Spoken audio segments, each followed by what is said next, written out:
Hello friends, welcome to my class. आज मैं आपके लेके आई हूँ फेलिंग सॉल्यूशन और रिएजेंट। मैंने अपने प्रीवियस वीडियो में टॉलेंस रिएजेंट और उसके एप्लीकेशन को बताया था, तो आज मैं उसी सीक्वेंस में क्लास 12 से एक और इम्पोर्टेंट रिएजेंट लेके आई हूँ जो है फेलिंग सॉल्यूशन और रिएजेंट। ये एग्ज़ाम के साथ साथ प्रैक्टिकल के लिए भी काफ़ी इम्पोर्टेंट रिएजेंट है। तो डिस्कस करते हैं फेलिंग सॉल्यूशन को और रिएजेंट को। Fehling's reagent is a mixture of two solutions. जो फेलिंग रिएजेंट होता है वो एक मिक्सचर होता है टू सॉल्यूशंस का, that is Fehling solution A and B. तो फेलिंग के ही दो सॉल्यूशन होते हैं, Fehling solution A and Fehling solution B.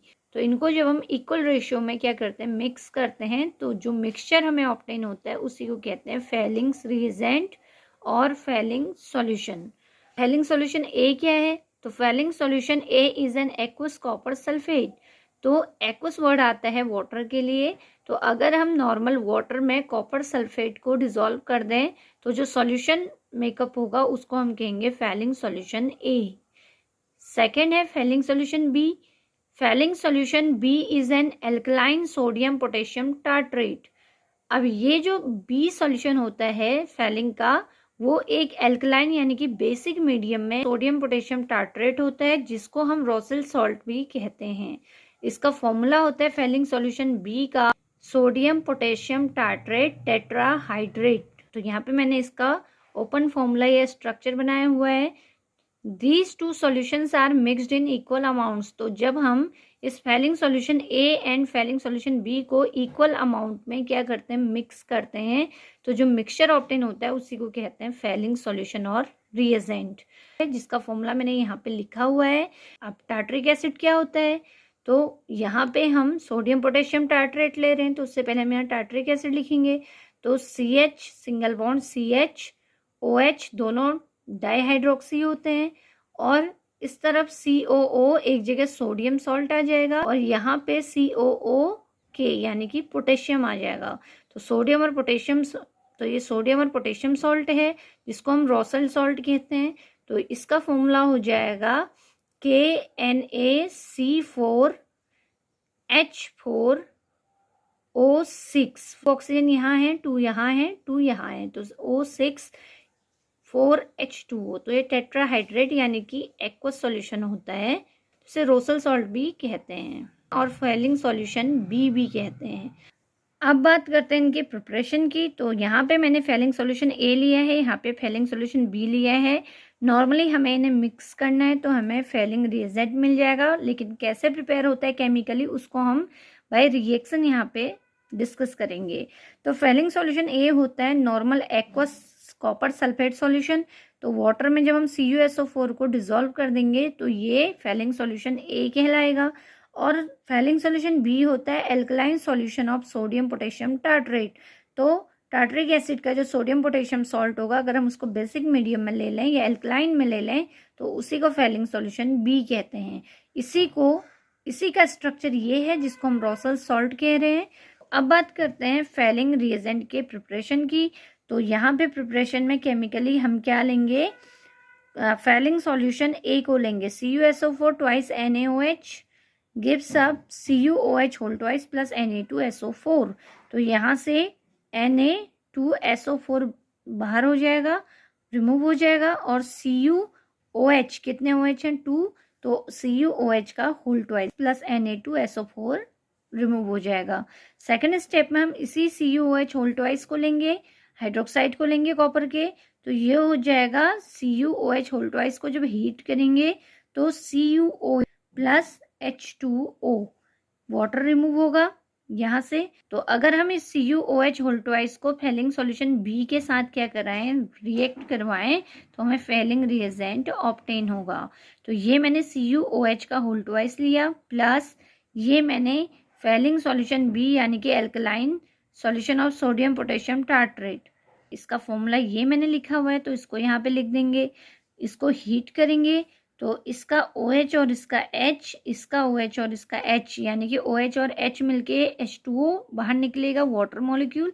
तो एक यहाँ से वाटर मॉलिक्यूल निकलेगा और एक यहाँ से वाटर मॉलिक्यूल, तो टोटल 2H2O यहाँ से रिमूव हो जाएंगे और कॉपर और इस ऑक्सीजन के बीच में क्या हो जाएगी, बॉन्डिंग हो जाएगी। यहाँ से ये निकल गया तो Cu किससे अटैच हो जाएगा, ऑक्सीजन से। यहाँ भी Cu किससे अटैच हो जाएगा, ऑक्सीजन से।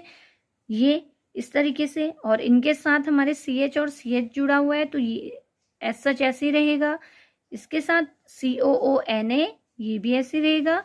C और इसके साथ COOK, तो ये भी ऐसे ही रहेगा। तो ये जो है ये हमें एक डीप ब्लू कलर का कॉम्प्लेक्स ऑब्टेन होता है जिसको हम फेलिंग सॉल्यूशन कहते हैं।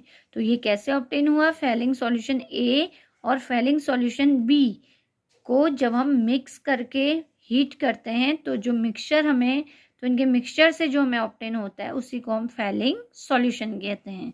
तो ये है हमारा फेलिंग सॉल्यूशन B, यानी कि सोडियम पोटेशियम टार्ट्रेट, और ये है हमारा फेलिंग सॉल्यूशन A। तो A और B को जब हम मिक्स करेंगे तो हमें फेलिंग रिएजेंट ऑब्टेन होगा जो कि डीप ब्लू कलर का एक क्या होगा, कॉम्प्लेक्स होगा। अब बात करते हैं फेलिंग्स टेस्ट की कि ये टेस्ट किसके लिए किया जाता है, किन के आइडेंटिफिकेशन के लिए किया जाता है और कैसे किया जाता है। तो यहाँ पे मैं आपको बता दूँ जो फेलिंग्स टेस्ट है वो एल्डिहाइडिक ग्रुप यानी कि CHO ग्रुप को आइडेंटिफाई करने के लिए किया जाता है, या हम कहेंगे कि एल्डिहाइड्स और कीटोन को डिस्टिंग्विश करने के लिए ये टेस्ट किया जाता है। तो इस टेस्ट में होता क्या है, कैसे करते हैं इसको, तो when an aldehyde is heated with Fehling's reagent, अगर हम किसी भी एल्डिहाइड को फेलिंग्स रिएजेंट के साथ हीट करेंगे, और reddish brown PPT is obtain, तो हमें एक रेडिश ब्राउन कलर का प्रेसिपिटेट ऑब्टेन होगा जो इंडिकेट करेगा एल्डिहाइडिक ग्रुप के प्रेजेंस की। Aldehydes are oxidised to corresponding carboxylate anion. अब जो फेलिंग रिएजेंट है वो उसको रिड्यूस करता है कौन, एल्डिहाइड। तो एल्डिहाइड अगर फेलिंग रिएजेंट को रिड्यूस करेगा तो खुद क्या हो जाएगा, ऑक्सीडाइज हो जाएगा। तो एल्डिहाइड जो होते हैं वो ऑक्सीडाइज होके करस्पॉन्डिंग कार्बोक्सिलेट एनायन बनाते हैं, कार्बोक्सिलिक एसिड बनाते हैं, या हम कहेंगे कार्बोक्सिलेट एनायन बनाते हैं, और फेलिंग्स रिएजेंट को रिड्यूस करके डीप ब्लू कलर से रेडिश ब्राउन कलर के पीपीटी में चेंज कर देते हैं। ये जो रेडिश ब्राउन पीपीटी मिलता है ये क्यूप्रस ऑक्साइड का मिलता है। ये जो डीप ब्लू कलर था ये क्यूप्रिक ऑक्साइड का था, CuO का।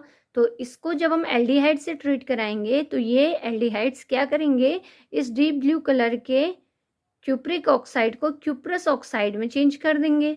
जो रेड ब्राउन पीपीटी देगा क्यूप्रस ऑक्साइड का, कार्बोक्सिलिक एसिड ऑब्टेन होंगे।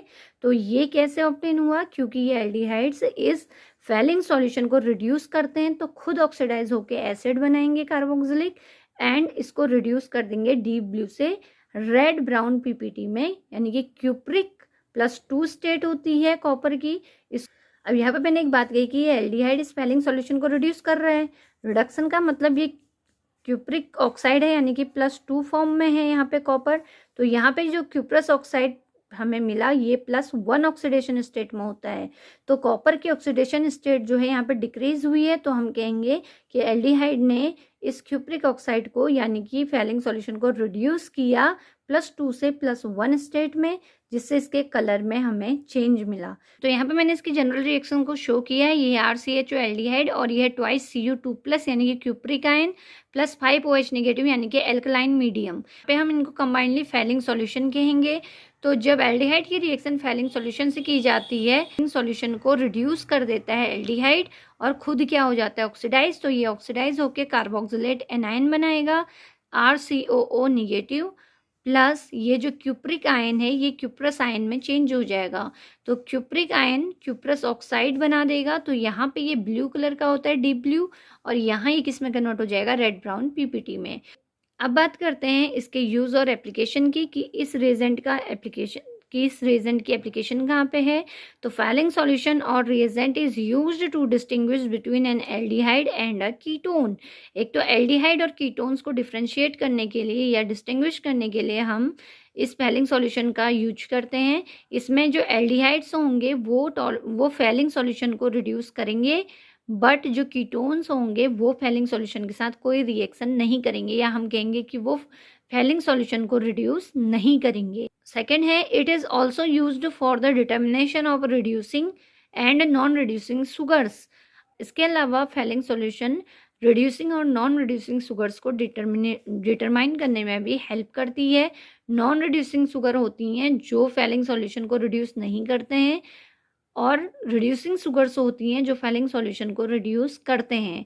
तो नॉन रिड्यूसिंग शुगर का एग्जांपल है शुगर यानी कि चीनी, सुक्रोज हम जिसको कहेंगे, और रिड्यूसिंग सुक्रोज को छोड़ के जितने भी कार्बोहाइड्रेट्स होते हैं वो सब रिड्यूसिंग शुगर्स में आते हैं, जैसे ग्लूकोज, फ्रक्टोज, ये सब क्या हैं रिड्यूसिंग शुगर, क्योंकि ये फेलिंग सॉल्यूशन को रिड्यूस करते हैं।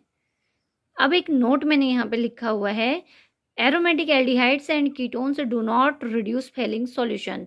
एरोमेटिक एल्डिहाइड और जो कीटोन होते हैं वो फेलिंग सॉल्यूशन को रिड्यूस नहीं करते हैं, यानी कि कोई रिएक्शन नहीं देते हैं। इसीलिए हम एल्डिहाइड और कीटोन को ईजिली डिस्टिंग्विश कर सकते हैं, किसकी हेल्प से, फेलिंग सॉल्यूशन की हेल्प से और टॉलेंस रिएजेंट की हेल्प से। इसलिए दोनों रिएजेंट काफ़ी इंपॉर्टेंट थे, तो इनको मैंने अपनी वीडियोज़ में डिस्कस किया है। तो यहाँ पे आपको एक चीज़ और फोकस करनी है कि एरोमेटिक एल्डिहाइड भी फेलिंग सॉल्यूशन को रिड्यूस नहीं करते हैं, ओनली एलिफेटिक एल्डिहाइड से ही रिड्यूस करेंगे किसको, फेलिंग सॉल्यूशन को। साथ ही साथ कीटोन भी इसको रिड्यूस नहीं करेंगे। तो ये थे दो important reagent, Tollens reagent and Fehling solution. तो इससे रिलेटेड आपको कोई भी डाउट हो तो प्लीज़ आप मुझे कॉमेंट करके बताइएगा।